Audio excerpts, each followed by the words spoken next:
একটা ঘটনা শেয়ার করার জন্য চলে আসছি আপনাদের কাছে।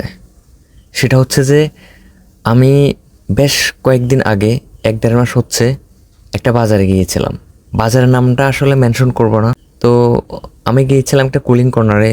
দেখতেছি যে ওখানে ৪-৫টা ছেলে, মাদ্রাসার ছেলে, ওরা দাঁড়ায় আছে এদিক সেদিক, মানে চোখ এদিক সেদিক মানে তাকাচ্ছে, মানে কেমন যেন চোর চোর ভাব। আমি জিনিসটা খেয়াল করলাম, তো আমি আমার জিনিসটা নিয়ে একটু আড়াল হলাম যে আসলে ওরা কী করতে চায়। ওরা দেখতেছি যে তখন কিন্তু ঠিক ১:১৫, মানে স্কুল মাদ্রাসা যখন হাফ ছুটি হয় তখন। তো ওরা দেখলাম যে আমি একটু আড়াল হলাম, দেখতেছি ওরা কী করে।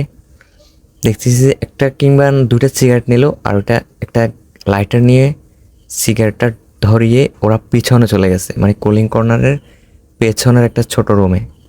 তো যতটুকু ঘটনা গেস করতে পারলাম যে আসলে কি হতে যাচ্ছে। তো এখানে ব্যাপারটা হচ্ছে যে আমি কিন্তু এখানে সিগারেট খাওয়ার প্রতিবাদ করতে আসি নাই, ঠিক আছে?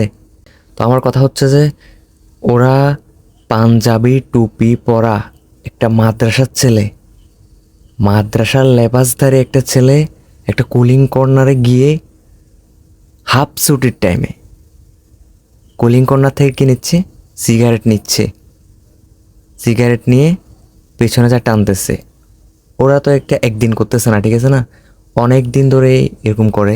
কিন্তু ওর তো কোনো রাইটস নাই।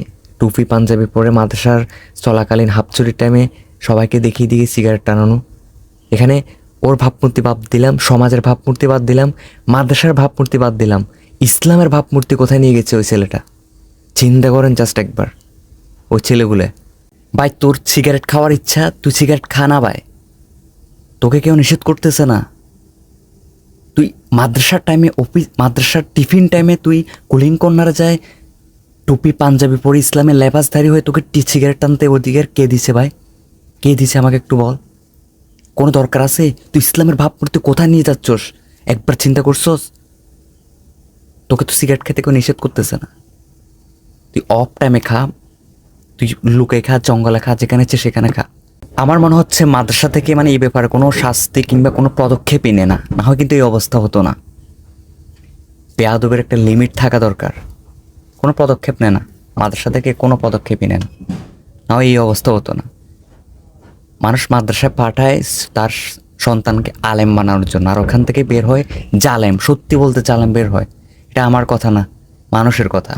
লোকমুখে শুনি, এই কথাটাই শুনি, এবং ওইটাই হচ্ছে বাস্তবে। ওই কুলিং কর্নারের মালিকটা দিয়ে উদাহরণ দিই।